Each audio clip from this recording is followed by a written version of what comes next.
Hello everyone, আসসালামু আলাইকুম। কেমন আছো তোমরা সবাই? আমি আলহামদুলিল্লাহ ভালো আছি। আজকে রাতের বেলা আমরা একটু ঘুরতে বের হয়েছিলাম, মানে মোটামুটি প্ল্যান করে কোথাও ঘুরতে যাব এটা ভেবে বের হয়েছি, কিন্তু রেডি হয়ে বের হতে হতে দেখি রাত 9টা বাজে। এখন মানে রাত 9টা বাজে বলতে আমরা যদি এখন কোথাও ঘুরতে যাই, যেতে যেতে 10টা বা 11টা বেজে যাবে। তারপর ঘোরাঘুরি শেষ করে বাসা আসতে আসতে 12টা 1টা বেজে যাবে। পরের দিন আবার আমার বরের কাজ ছিল, এই জন্য আসলে আমি আমার বরকে বললাম যে দূরে কোথাও যেতে হবে না, আমরা কাছাকাছি কোথা থেকে ঘুরে আসি। পরে আর কি অনেক ভাবনা চিন্তা করে আমরা অলরেডি রেডি হয়ে বের হয়েছি যে ঘুরতে যাব, কিন্তু খেয়াল করি নেই টাইমের দিকে। রুম থেকে বের হয়ে দেখি যে এই 9টা বেজে গেছে। যাই হোক, তারপর আমার বর বললো তাহলে চলো তোমাকে আমাদের যেখান থেকে ফল কিনি, ফল বাজার দেখেও নিয়ে আসি, আর হচ্ছে কিছু ফল নিয়ে আসি। ফল বাসা আছে, তারপর ওইটা কাছাকাছি ছিল, এই জন্য বললো চলো ফল বাজারে দেখি নতুন কোনো ফল আসছে কিনা, আর বাজারটাও তোমাকে ঘুরাই নিয়ে আসি। সিঙ্গাপুরে তো অনেক ফল বাজার, কিন্তু ও যেখান থেকে আনে বা আমাদের এখান থেকে যতটা কাছে যে ফল বাজারটা, ওখানে নিয়ে গিয়েছিল। যাই হোক, তো ফল বাজারে আমারও ভালোই লাগছিল গিয়ে দেখার জন্য যে আসলে এখানে বাংলাদেশি ফল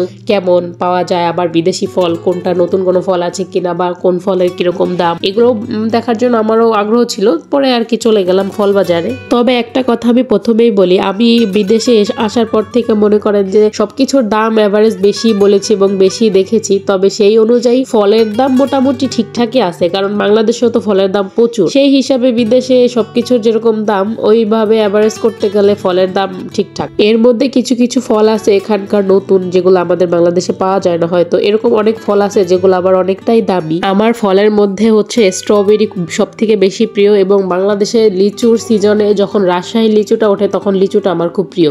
দেশি লিচুটা না, রাজশাহী লিচুটা। আমি আসলে এখানে লিচু দেখে খুবই খুশি হয়ে গেছিলাম। তবে এই লিচুটা হচ্ছে ফ্রিজে ডিপ করা ছিল, আর ডিপ করা লিচু একদমই ভালো হয় না, কারণ আমি জানি, আমি বাড়িতে অনেকে আমি লিচু রেখে খাওয়ার চেষ্টা করছি, কারণ আমার লিচু খুব পছন্দের। তো মনে হয় মানে সিজনে কি করতাম যে এক বছর আগের বছরই মানে ডিবে রেখে ভাবছিলাম কিছুদিন পরে খাবো, কিন্তু ওই লিচুগুলো খাওয়া যায় না, একদমই অন্যরকম হয়ে যায়, একদমই বাজে, খেতেই মানে খাওয়া একদমই যায় না আর কি।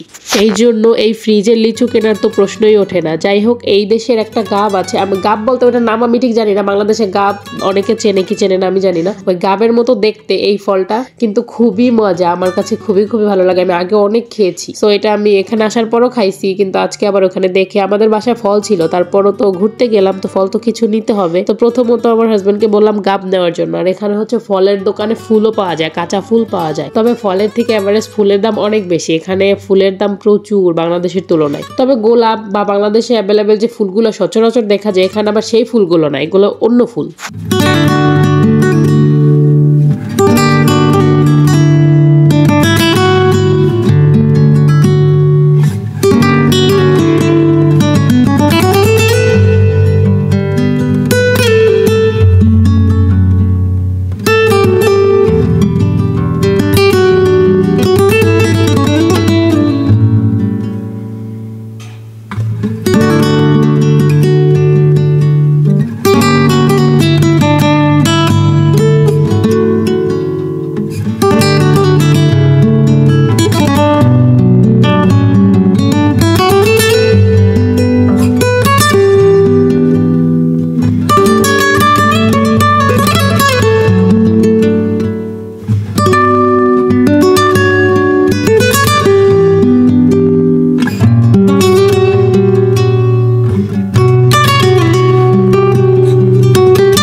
হোক, ফল এবং ফুল দেখে ঘুরে ঘুরে আমাদের কিছু ফল কেনাও হয়ে গেল। এখানে আসলে যাই বললাম, ফলের এভারেজ দাম মোটামুটি বাংলাদেশের তুলনায় ঠিক আছে। এখানে আবার একটা প্যাকেজ থাকে, সেটা হচ্ছে এগুলো হচ্ছে প্যাকেট করা থাকে, তো একটা কিনলে হচ্ছে আরেকটা হচ্ছে কিনলে সাথে ওইটার দ্বিতীয়টার 50% ডিসকাউন্ট পাবেন, এরকম টাইপের আর কি। এখানে যে কাঁঠালের মতো একটা ফল দেখা যাচ্ছে না, এটাই দুরিয়ান। আমি আগের একটা ভিডিওতে এই ফলের নাম বলছিলাম, তো একজন কমেন্ট করছিল যে এই ফলের নাম তো কখনো শুনিনি, এটাই দুরিয়ান ফল, জানি না সে ভিডিওটা দেখবে কিনা। সো এইটা মানে অনেক দাম, এই ফলটার প্রচুর দাম, এবং এই ফলটা এই দেশের মানুষ অনেক ভাবে খায়। এটা রেস্টুরেন্টেও এটাকে কি করে যেন মেক করে দেওয়া হয়, এভাবেও চলে, এবং এই ফলটায় নাকি অনেক উপকার। তবে এই ফলটার একদম গন্ধই আমি সহ্য করতে পারি না, এই পাশ দিয়ে হেঁটে গেলেও আমার গন্ধ লাগে। কিন্তু আগের দিন এইটারই আইসক্রিম খেয়েছিলাম আমি, মানে এইটার ফ্লেভারের আইসক্রিম খেয়েছিলাম, এটাই বলেছিলাম। যাই হোক, দেখতে দেখতে আসলে কেনাকাটা শেষ হয়ে গেল, বাসার দিকে চলে আসতেছি। অনেক তাতেই অলরেডি 11টার কাছাকাছি বেজে গেছে, তাহলে আমরা ঘুরতে গেলে কত দেরি হয়ে যায় তো বলেন, এজন্য আর ঘুরতে গেলাম না। সো আমাদের বাস থেকে নেমে এখানে তো আসলে স্টপে নামিয়ে দেয়। বাংলাদেশে তো আমাদের বাড়ির কাছ দিয়ে গেলে যদি বলি ভাই এখানে নামাই দেন, লোকাল বাস নামাই দেয়, কিন্তু এখানে তো নামাই দেয় না। এখানে তো স্টপে নামতে হয়, তো স্টপ থেকে নেমে আমাদের একটু হেঁটে যেতে হয় বাসার কাছে, আমাদের তো আর প্রাইভেট কার নেই। সো আমরা হেঁটে যাচ্ছিলাম। তো বাংলো হাউসের সামনে বরাবরই যেটা বলি যে প্রচুর গাছ, আমি দিন হোক বা রাত, আমি এই হাঁটতে গেলে এই গাছগুলো দেখলে অবাকও হই, আর আমার খুব ভালো লাগে, আর আমি এগুলো ভিডিও করি, ঠিক আছে। উপরে একটা কলা গাছের মধ্যে বিশাল এক ছড়া কলাও ঝরেছিল। এগুলো তো আমরা আসলে বাংলাদেশে বানাইতেই পারি না কইতে গেলে, গ্রামেও অনেক ফল আমরা বানাইতে পারি না, কিন্তু এরা ঘরের মধ্যে মানে ঘরের সামনে কত সুন্দর করে কত প্রকার ফল বানিয়ে রেখেছে। তবে একটা জিনিস আমার ভীষণ খারাপ লাগে, সেটা হচ্ছে এরা হচ্ছে এই ফলগুলা কিন্তু খায় না। এদের গাছে প্রচুর ফল হয়, প্রচুর রকমের ফল গাছ থাকে, আম থাকে, অন্য অনেক ফল থাকে, এরা কিন্তু ফলগুলো খায় না, নষ্ট হয় পরে ওগুলা হচ্ছে ক্লিন করে, ঠিক আছে সবকিছু, কিন্তু কেউকে ধরতেও দেয় না। এখান থেকে নাকি একটা ফল কেউ ধরলে অনেক টাকা জরিমানা, তারা যদি মনে করেন অভিযোগ করে তাহলে শেষ, আমি গেলাম, মানে এর জরিমানা দিতে দিতেই আমার লাইফ শেষ। শুধু ফল নয়, এখান থেকে একটা ফুল বা একটা গাছের পাতাও যদি ছিঁড়ি তাও নাকি জরিমানা হবে, যদি সে ক্লেম করে, মানে সে যদি অভিযোগ করে তাহলে আমার জরিমানা হবে। এবং সিঙ্গাপুরে নাকি গাছের পাতা ছেঁড়াও নিষেধ, এটা কোনো কথা? আমাদের একটা পছন্দ হলে একটা ফুল নিমু, একটা পাতা নিমু, একটা ফল নিমু, তা না, এরা হচ্ছে শুধু আইন করে। তবে একটা কথা সত্য, এদের এই আইন আছে দেখে এদের দেশটা এত সুন্দর, এরা আসলে এদের পরিবেশটা এত সুন্দর করে রাখতে পারছে, আমাদের মতো হইলে